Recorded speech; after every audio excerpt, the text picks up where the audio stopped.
Hi, and welcome to this screencast on essay guidance. A number of you have been asking me for some steer in terms of what it is you can do to maximise your chances of getting a good grade for your essay. So I thought I'd just quickly talk you through it.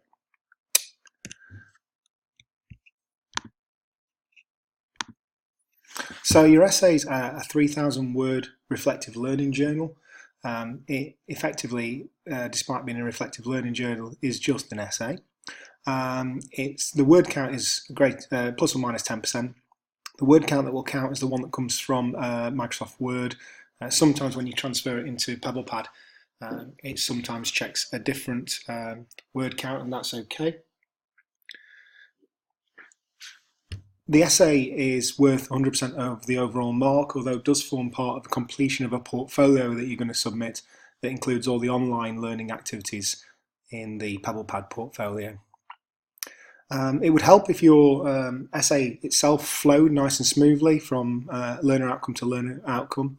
And certainly I don't have any issues with regard to putting in subheadings regarding the four learner outcomes. Some of the references that you'll be using, for example, Duffy, are at least 12 years old now. And I think you'll be able to critique the fact that there hasn't been much by the way of contemporaneous learning, certainly with regard to things like failure to fail in the ambulance service. Some of the essays you might pick up from Journal of Paramedic Practice and other paramedic specific sources will be more recent, and clearly the work that the College of Paramedics did in 2017 is relatively new. You could reflect on this in terms of comparing and contrasting practice education or mentoring in nursing versus practice education in the ambulance service. We are drawing heavily on nursing data and extrapolating that to ambulance practice, but these are very clearly different environments.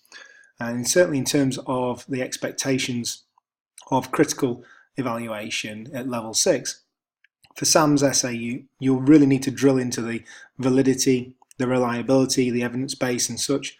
And whilst that's helpful to critique the individual evidence bases in this essay, really it's more about critiquing its relevance to paramedic practice. Your submission should be referenced in line with the APA 6th edition, which is the stuff that you've been doing for university prior to this. And if you need any help with that, support is available from the library guide. So your essay should start with a brief introductory paragraph which sets the scene and a summary of your arguments at the end. No new references should be included in the summary, but it should really tie back all of your thoughts and the points that you've been making. If there's an action plan that you feel is appropriate or points that you've learnt, this could be included in your conclusion, and that can be used as evidence for learner outcome 4, which is reflecting on your experiences in this module.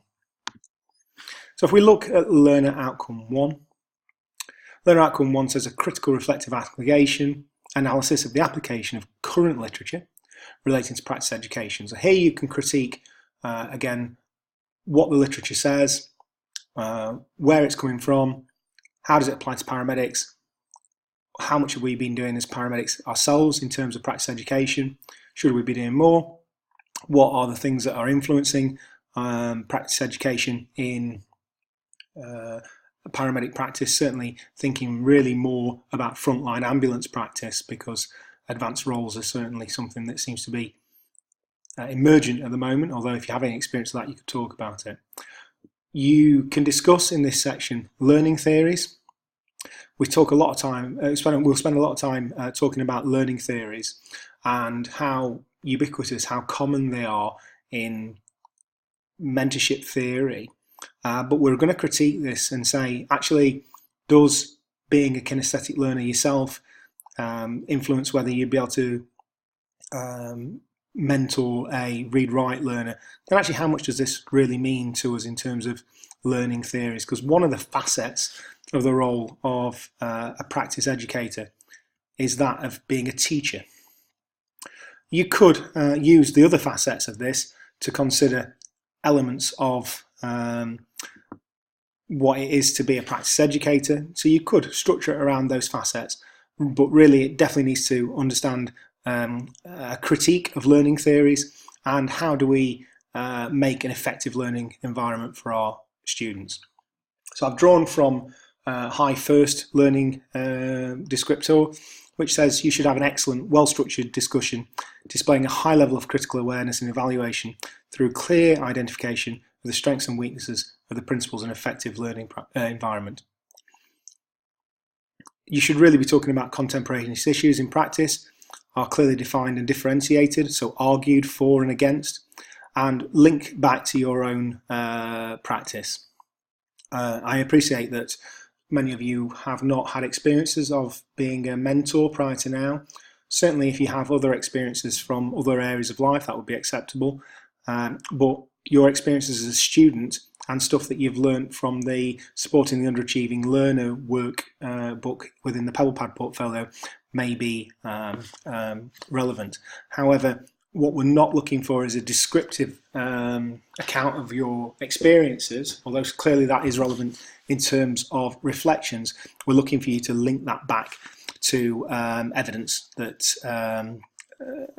that you have read before this, before the creation of the essay.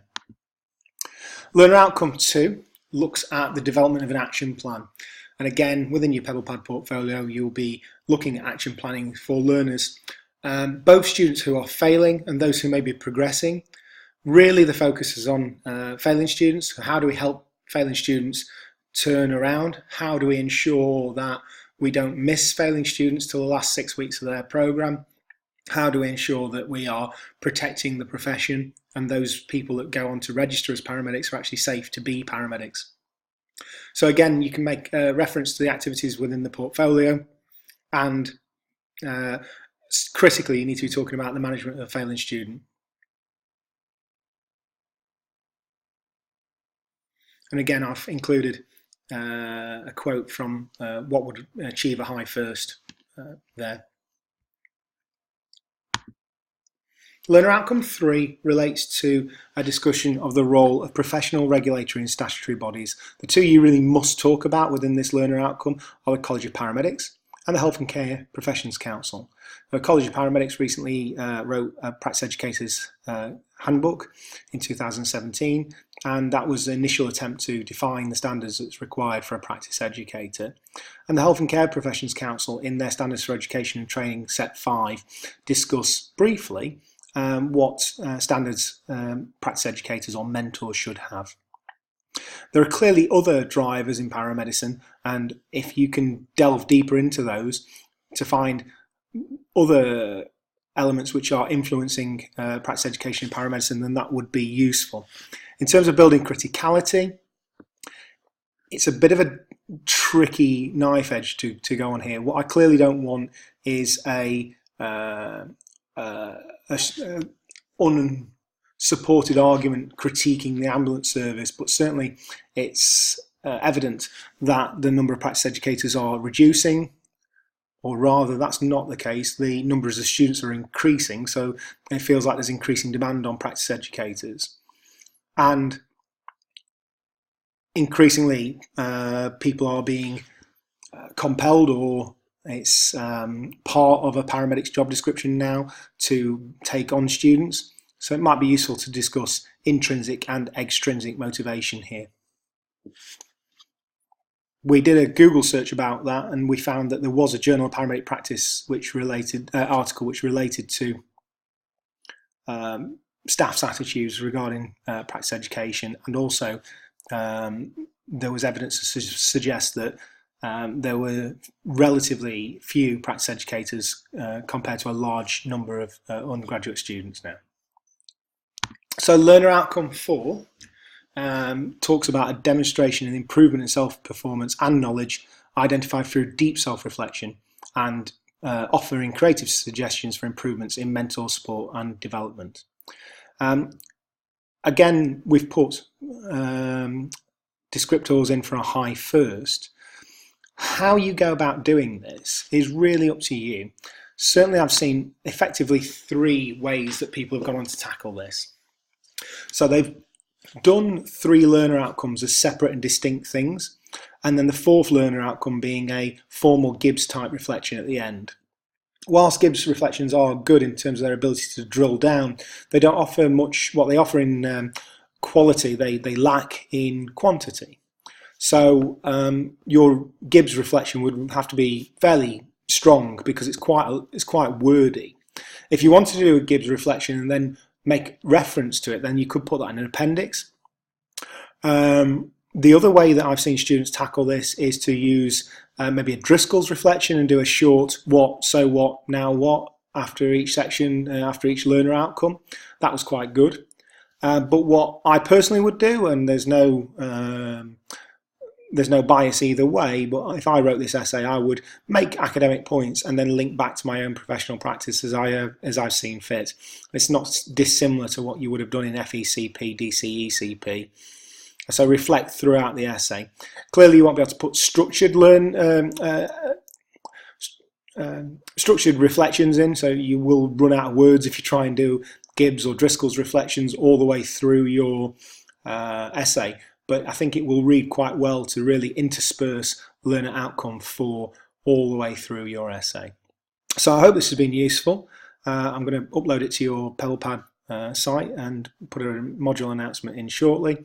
And also I am seeking permission from some students that did good essays in the past, maybe to give you an example essay. So I hope that that's helpful for you all.